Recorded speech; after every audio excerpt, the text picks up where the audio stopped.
Nel primo video abbiamo affrontato il concetto di employer branding. Facciamo ora un affondo su come orientare l'employer branding all'esterno dell'azienda, utilizzando la dimensione social. Per employer branding intendiamo la gestione e la promozione della reputazione di un datore di lavoro verso il pubblico esterno, come i potenziali apprendisti, i clienti e la comunità in generale.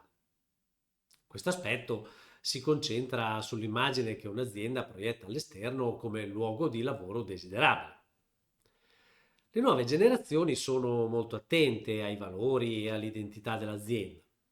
L'employer branding diventa quindi un potente strumento per comunicare questi aspetti in modo autentico, influenzando positivamente la percezione dei giovani. Diventa fondamentale promuovere e comunicare i propri valori e obiettivi in modo trasparente. Quando si parla delle nuove generazioni, come i millennials e la generazione Z, i social media diventano uno strumento chiave per comunicare i valori, la cultura aziendale e le opportunità offerte da un datore di lavoro. Vediamo ora nel dettaglio quali possono essere alcuni elementi che influenzano la nostra immagine aziendale. Partiamo dal basso verso l'alto. Comunicazione chiara dei valori aziendali. Comunicare in modo trasparente i valori fondamentali, la filosofia dell'azienda per attrarre individui che condividono gli stessi principi. Quali sono i canali con cui comunicare questi valori? Uno di questi riguarda la nostra presenza online. I canali online, come il sito web e i social media, sono la vetrina perfetta per presentare un'immagine positiva dell'azienda. Ogni social media si differenzia per tipologia e contenuto. Non necessariamente bisogna essere presenti su tutte le piattaforme a disposizione. Facciamo degli esempi. Per un salone di parruccheria potremmo decidere di utilizzare Instagram per pubblicare delle foto dei nostri clienti che adottano un taglio particolare. Potremmo coinvolgere gli apprendisti creando una serie di storie in evidenza sul canale del locale o sul loro canale personale che dimostrano i loro lavori. Su LinkedIn possiamo pubblicare dei contenuti che parlano della storia aziendale, delle news su nuove tecniche di taglio o foto del locale e di eventuali rinnovi. Possiamo coinvolgere gli apprendisti per ottenere maggiori informazioni su quali e quanti contenuti pubblicare su ogni specifico social. Abbiamo poi la partecipazione ad eventi e iniziative del settore. Essere attivi in eventi del settore, fiere del lavoro, come artigiani in fiera, ad esempio, conferenze e altre iniziative aumenta la visibilità e permette di stabilire connessioni con potenziali candidati all'apprendistato. Anche in questo caso potremmo utilizzare alcuni canali social per aumentare la nostra visibilità. In questi casi LinkedIn sembra essere il canale più appropriato. Poi abbiamo programmi di responsabilità sociale d'impresa. Partecipare a iniziative di responsabilità sociale d'impresa per dimostrare un impegno verso la sostenibilità e il benessere della comunità. Certamente contribuisce a migliorare l'immagine aziendale e a stabilire contatti con le realtà e gli abitanti del territorio. Collaborazioni con istituzioni formative. Creare partnership con istituzioni formative o accademiche per stabilire un collegamento con i futuri talenti e promuovere l'azienda come luogo di crescita e sviluppo professionale, come ad esempio i progetti di apprendistato duale. Recensioni positive da parte dei dipendenti. Finora abbiamo coinvolto prevalentemente gli apprendisti, ma le opinioni positive dei dipendenti possono essere un potente strumento di marketing.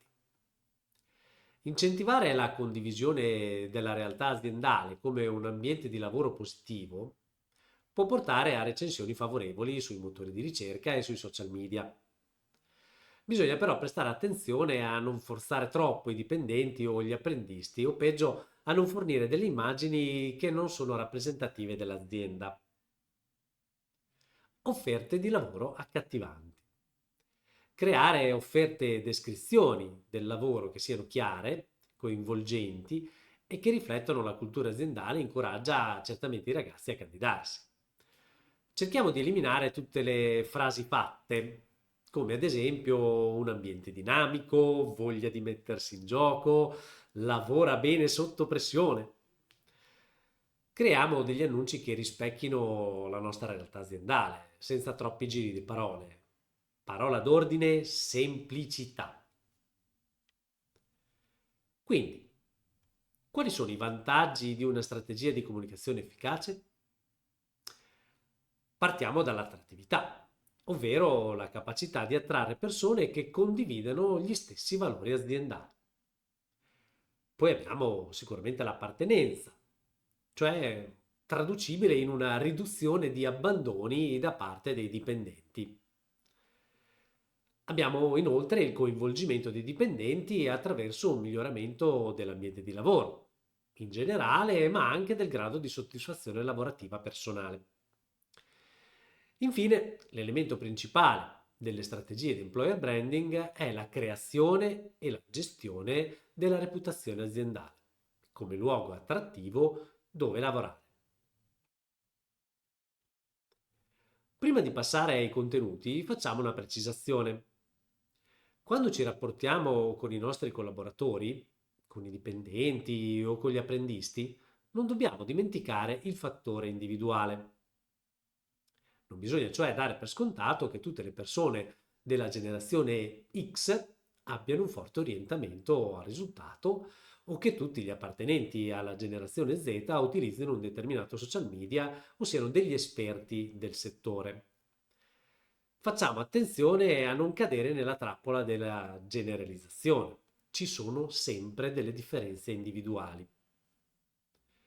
In effetti, vediamo qui rappresentate, diciamo, una successione, una sequenza di generazioni. È un'immagine che si trova abbastanza spesso, no? Una generazione silent o tradizionale per cui gli individui tendono a preferire un approccio più formale e prediligono gerarchie aziendali ben definite e processi strutturati. Poi abbiamo i baby boomers, una generazione che può avere una visione anch'essa più tradizionale della carriera, spesso associando il progresso professionale ad una lunga permanenza in un'unica azienda. Rispettano le gerarchie e una delle caratteristiche più diffuse è la loro dedizione al lavoro. Abbiamo inoltre la generazione X, che è spesso associata all'indipendenza e all'orientamento ai risultati. Hanno vissuto in una prima persona, diciamo, il passaggio verso l'era digitale e spesso hanno dovuto adattarsi a cambiamenti rapidi e innovazioni tecnologiche. A causa del cambiamento e delle trasformazioni socio-economiche e tecnologiche, gli X sono noti come la generazione del cambiamento. Hanno sperimentato una maggiore mobilità lavorativa rispetto alle generazioni precedenti e hanno avuto la possibilità di incontrare per primi forme di lavoro agile. Poi abbiamo i millennials o generazione Y. I millennials cercano spesso lavori che offrano un significato più profondo e uno scopo nella vita. La sostenibilità, la responsabilità sociale e la flessibilità sono aspetti molto importanti. Cresciuti con la tecnologia, i millennials sono orientati alla flessibilità lavorativa e alla possibilità di utilizzare la tecnologia in modo efficiente per raggiungere obiettivi personali e professionali. Arriviamo ora ai principali destinatari dei percorsi di apprendistato duale. La generazione Z. Sono cresciuti con dispositivi digitali e connessione H24. La tecnologia in generale è parte integrante della loro vita quotidiana e influenza molti aspetti come comunicazione, apprendimento e socializzazione, nella vita professionale, ma anche in quella privata. Gli Z sono spesso associati ad una maggiore consapevolezza sociale. Molti individui di questa generazione sono attenti alle questioni di uguaglianza, sostenibilità ambientale e valorizzazione delle diversità. Vediamo nel dettaglio quali sono alcuni canali social per ogni generazione e analizziamo qualche spunto per la comunicazione aziendale. I baby boomers, presenti in azienda anche come tutor, possono essere attivi su Facebook e LinkedIn, oltre a preferire le interazioni di persona. Possono utilizzare queste piattaforme per condividere storie di successo, opportunità di carriera e iniziative aziendali. LinkedIn può essere particolarmente utile per mostrare l'esperienza e le competenze dei dipendenti più senior. La generazione X. Gli X sono spesso presenti su Facebook, LinkedIn e Twitter, ora chiamata X. Possono utilizzare questa piattaforma anche per condividere contenuti rilevanti per la cultura aziendale, informazioni sulle opportunità di sviluppo professionale e storie di successo dei dipendenti.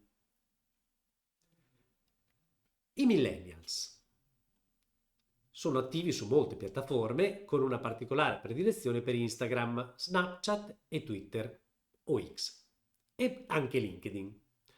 L'azienda può sfruttare visivamente Instagram per mostrare prodotti o servizi, LinkedIn per il networking professionale e per le opportunità di lavoro.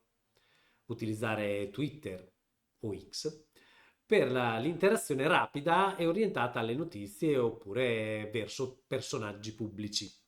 Infine, condividere le storie dei dipendenti attraverso Snapchat.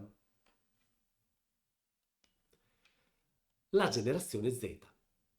Questa generazione sembra prediligere piattaforme visive come Instagram, TikTok, YouTube, Snapchat. L'azienda può creare contenuti visivi coinvolgenti su Instagram, TikTok e Snapchat per mostrare la cultura aziendale e coinvolgere i giovani potenziali apprendisti. YouTube può essere utilizzato per video di formazione e storie di successo dei dipendenti.